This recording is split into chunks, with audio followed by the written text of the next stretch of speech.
Good morning বন্ধুরা, আকাশশ্রী ক্রিয়েশনে অনেক ভালোবাসা অনেক স্বাগত জানিয়ে আজকে একটা নতুন ব্লগ শুরু করছি। আজকে হচ্ছে 18ই ফেব্রুয়ারি বুধবার।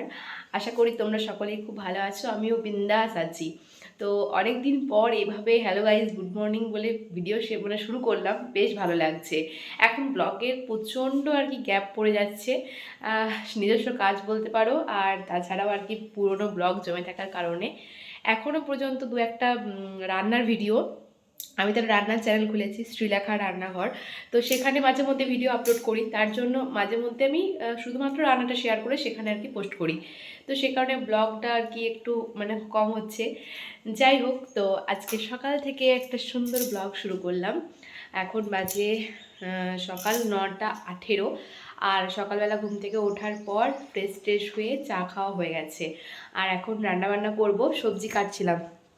কই, এই যে দেখো বসে বসে এখানে সবজি কাটছিলাম। তো এখন রান্নাবান্না বসিয়েও দিয়েছি বলতে পারো। তো চলো কি কি বসালাম আপাতত দেখাই, এখনও সকালের খাওয়া দাওয়া বাকি। চলো, এইদিকে আমি আপাতত এখন ফুলকপির সবজি বানাবো।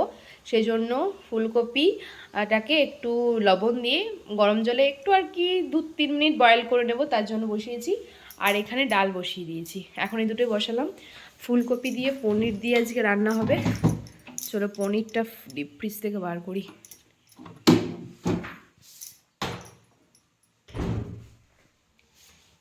দেখি পনিরটা কি অবস্থা। পনিরটা কালকে রাত্রেবেলা বসিয়েছে। পনিরের অবস্থা রাত্রেবেলা ফ্রিজটা অফ ছিল, সে কারণে সেট হয়ে খুব সুন্দর আর কি জমে গেছে, বরফ হয়নি, ইজিলি এটা কাটা যাবে।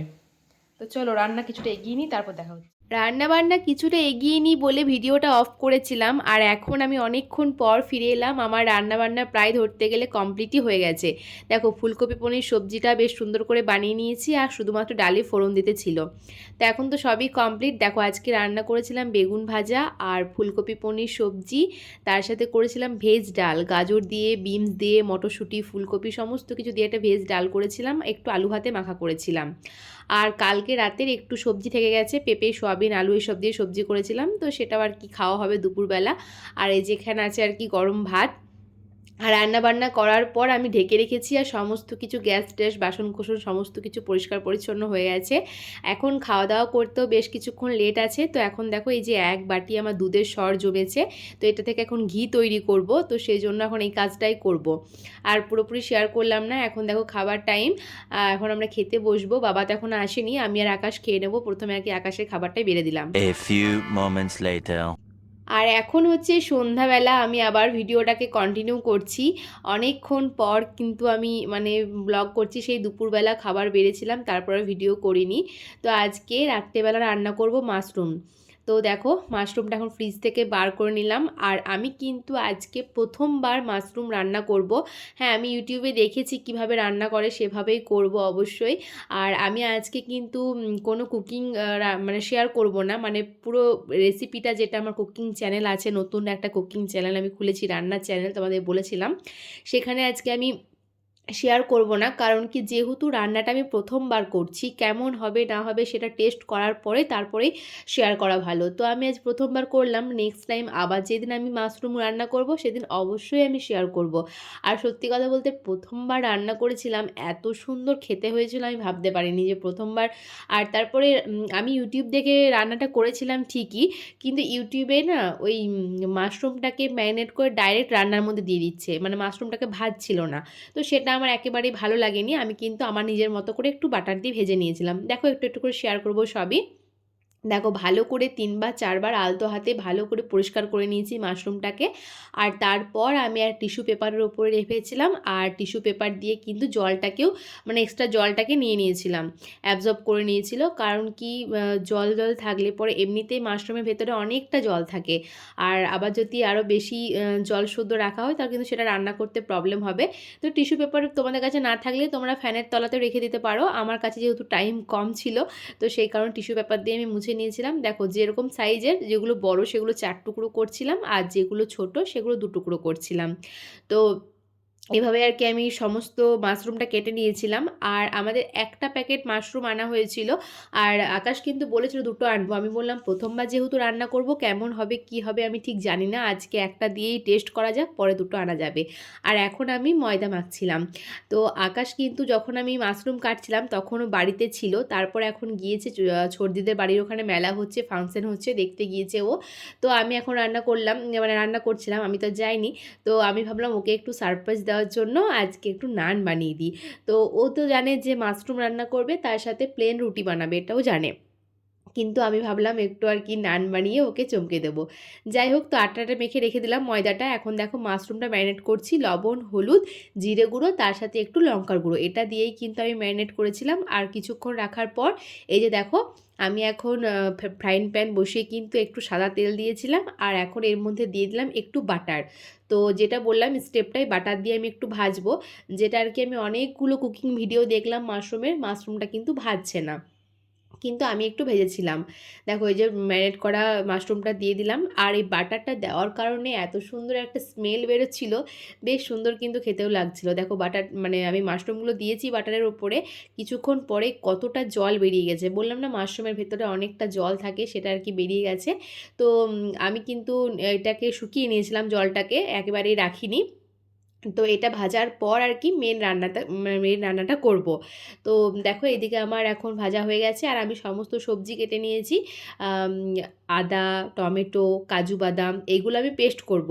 আর তার সাথে রসুন গ্রেট করে নিয়েছিলাম, লঙ্কা কুচিয়ে নিয়েছিলাম, পেঁয়াজ কুচিয়ে নিয়েছিলাম।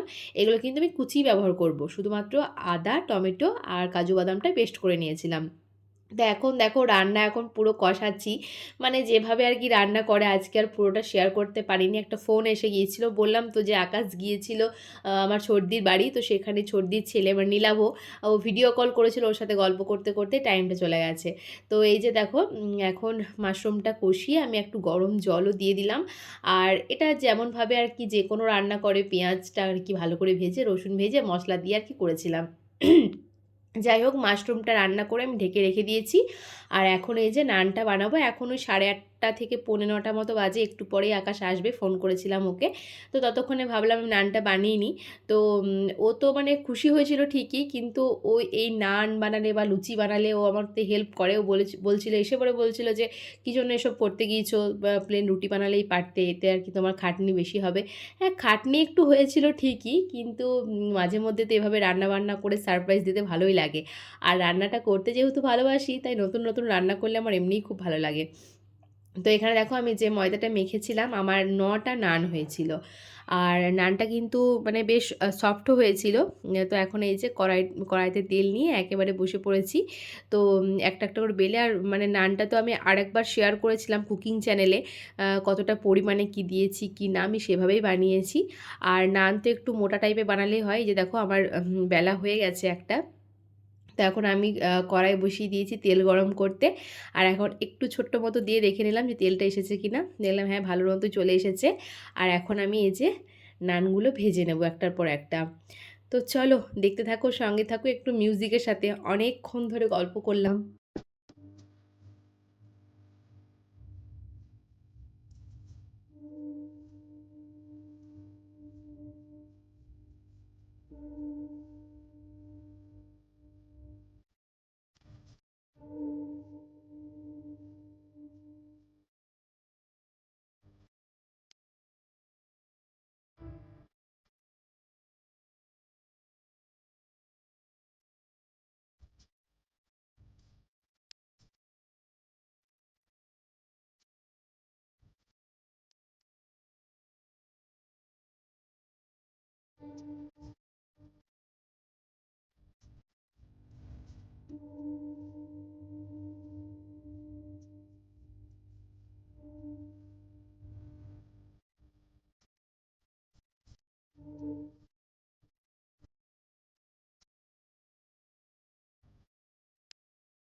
আকাশের একটু লেট হবে বলছিল, তাই ওর বাবাকে আর কি খেতে দিয়ে দিয়েছিলাম।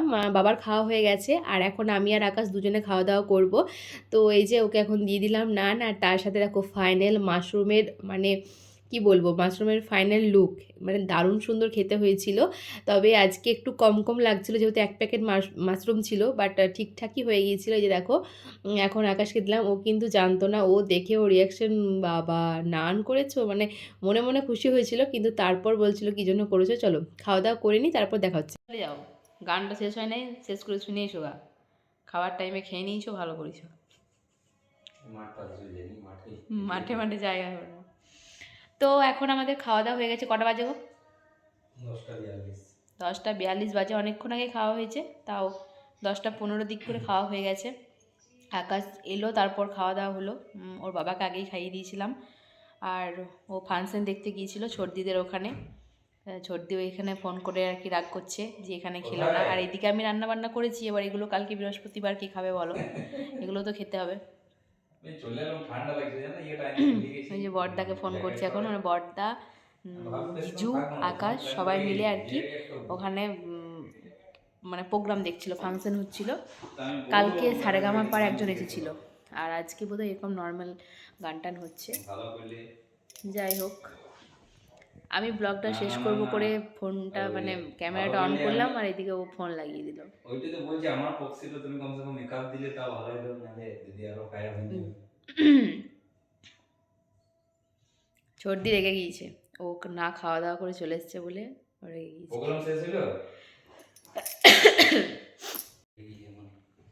সেই একা একা মেলা দেখে এলো, একা একা ঠাকুর দেখে এলো, একা একা প্রোগ্রাম দেখে এলো। তো কমপ্লিমেন্টারি যেতে হয় সেই, আর আমি তোমার জন্য এত সুন্দর সারপ্রাইজ, মান সম্মানটা রক্ষা করে তো ঠিক করেছো। তো আমি কি তোমাকে বলেছি, আমি বলছি যে একা একা গিয়েছিলে, তারপরে ঘরে এসে সারপ্রাইজটা কেমন লাগলো। সেই বেশি খাওয়া হয়ে গেল, ওভারলোড। তোমার বউ রান্না করলে তোমার বেশিই খাওয়া হয়, কোনোদিন কম খাওয়া হয়? 1 বছর হয়ে গেল, কম কি খেয়েছো কোনোদিন? সেই তো চলো, আজকের খাওয়া দাওয়া ফাটাফাটি হয়েছে, এখন ফাটাফাটিভাবে ঘুমটাও দিয়ে দিই। চলো আজকের ব্লগটা এই পর্যন্তই, দেখা হবে নেক্সট ব্লগে। আজকের মতো টাটা। কি বলছে, নীলাভ ঘুমিয়ে গেছে? Tata, good night. নীলাভ ঘুম দিয়ে দিয়েছি। তো নীলাভ ঘুমিয়ে গেছে, নীলাভর মাসি মেসে ঘুমাবে। চলো বাই।